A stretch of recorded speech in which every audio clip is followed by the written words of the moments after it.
Этот подсвечник я сделала на основе баночки от сметаны.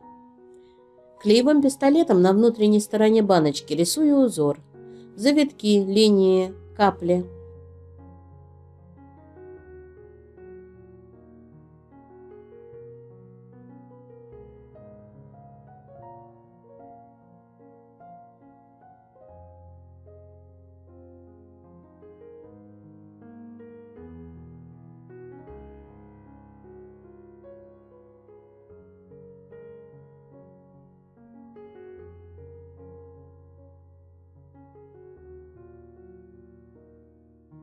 Я развела гипс водой в пропорции 1 к 1.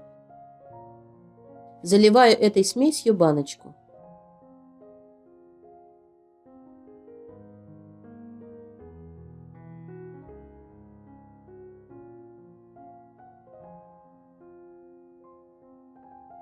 Кладу свечку, чтобы создать для нее углубление.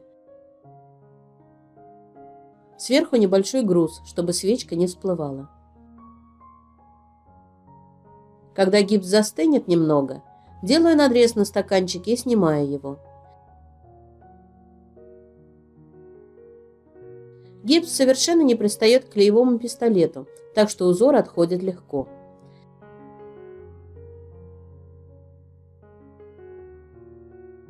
Вот со свечкой сложнее. Обычно я смазываю ее маслом, но тут я забыла это сделать, и придется ее выковыривать.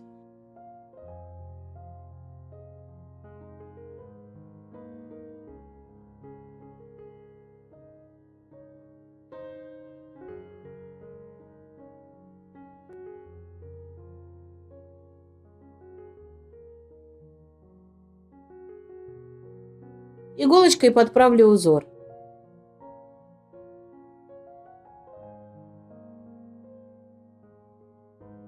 В некоторых местах сделаю тонкие завитки иголкой.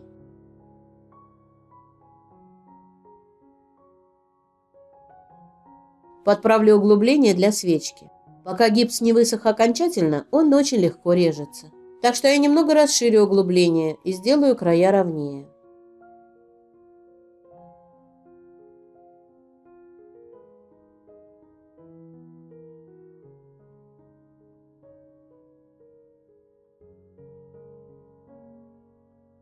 Обмажу весь подсвечник клеем ПВА, немного растворенным в воде. Я планирую сделать еще узор термоклеем, а к гипсу он не прилипает. Поэтому я смазываю клеем, чтобы термоклей схватился. Клей высох, и я продолжаю создавать узор.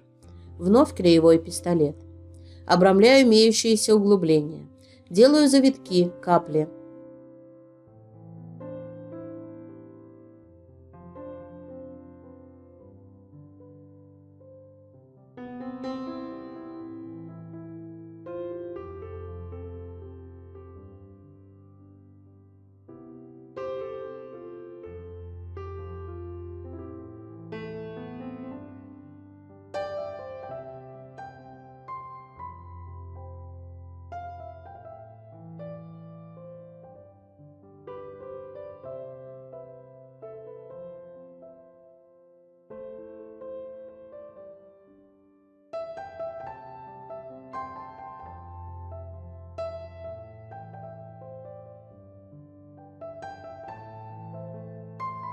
Нарисую узор на верхней части подсвечника.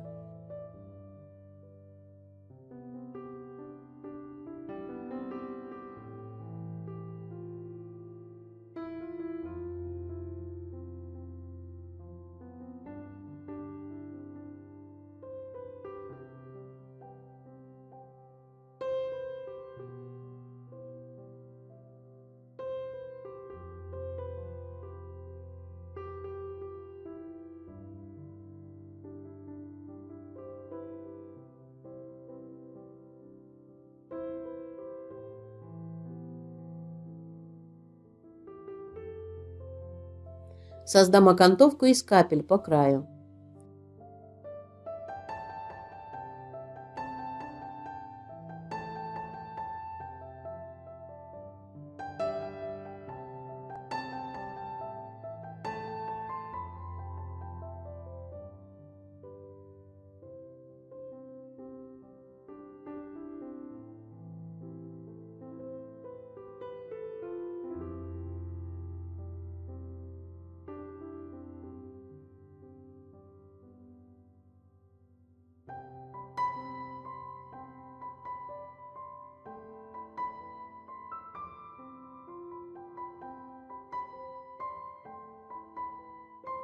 Вновь прохожу разбавленным клеем ПВА, чтобы весь узор как следует приклеился.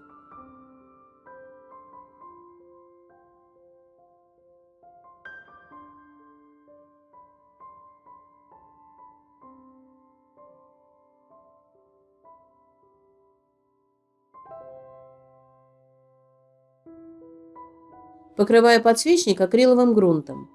На клей краска нормально не ляжет, будет растекаться, поэтому грунт здесь необходим. Вначале окрашиваю одну сторону, после высыхания – другую.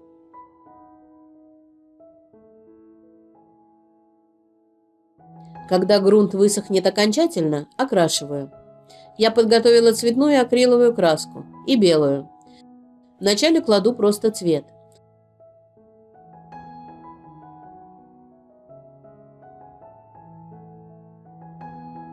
Затем, по влажной еще краске, делаю мазки белым цветом. Краска немного смешивается и получается словно карамель, молочные разводы.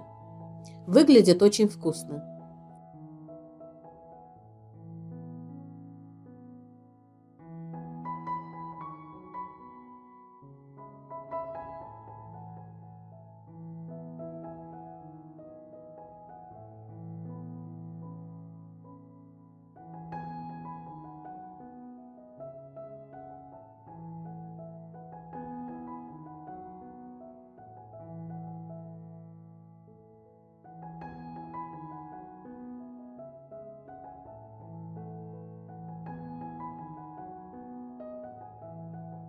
Когда краска как следует высохнет, покрываю подсвечник лаком. У меня паркетный лак. Покрываю весь подсвечник в 2 этапа.